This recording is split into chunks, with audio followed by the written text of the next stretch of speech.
Bonjour à tous et bienvenue dans cette nouvelle vidéo. Aujourd'hui, je vais vous guider à travers l'interface de l'IoT Magic Builder, la plateforme de Dedroid, et je vais vous montrer que naviguer dans la plateforme, c'est vraiment très simple et intuitif. Allons-y ensemble. Donc évidemment, dans un premier temps, on se connecte. On arrive à ce premier écran. Donc ici, vous sélectionnez en fait le client ou le site auquel vous souhaitez accéder. Si vous avez qu'un seul compte, qu'un seul client, qu'un seul site, vous n'aurez ici qu'une seule barre, voire vous arrivez directement sur l'écran suivant.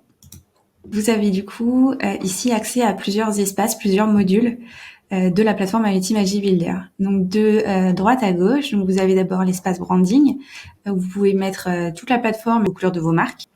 Ensuite, vous avez le module administration, où vous pouvez gérer vos utilisateurs, leurs droits et leurs permissions. Ensuite, vous avez le référentiel. Ici, vous gérez tout ce qui touche aux données. Enfin, vous avez l'App Builder, qui est le module qui va nous permettre de visualiser vos données et de véritablement créer vos applications IoT. Quand on accède à ce module d'App Builder, on retrouve plusieurs éléments très importants. Donc sur la droite, vous avez ce qu'on appelle les dashboards, donc vraiment la visualisation de vos données. Ensuite, sur la gauche, vous avez un premier sélecteur d'onglets, on va dire, qui vous permet de sélectionner donc le dashboard que vous souhaitez. Et comme vous le voyez, on peut avoir des hiérarchies imbriquées ici. Et ensuite, vous avez ce volet de navigation. Ce volet de navigation, vous pouvez le cacher si jamais il ne vous intéresse pas. Mais sinon, c'est vraiment ici qu'on va pouvoir naviguer entre les différents équipements et au sein aussi des différentes périodes temporelles pour analyser, voir les évolutions des différents équipements.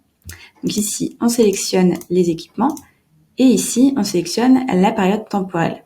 Donc vous voyez, c'est très intuitif et on peut vraiment naviguer dans le temps très facilement. Donc je voulais un état par parking, par équipement. Et ici, donc j'ai juste à bouger ici et mes données s'adaptent au filtre que je mets. Avoir accès ici dans cette petite roue crantée à toutes les... En fait, c'est au niveau de cette roue crantée qu'on va avoir accès à tout ce qui est l'édition de dashboard. Donc dans menu et page par exemple, et ici vous avez accès à tous vos dashboards.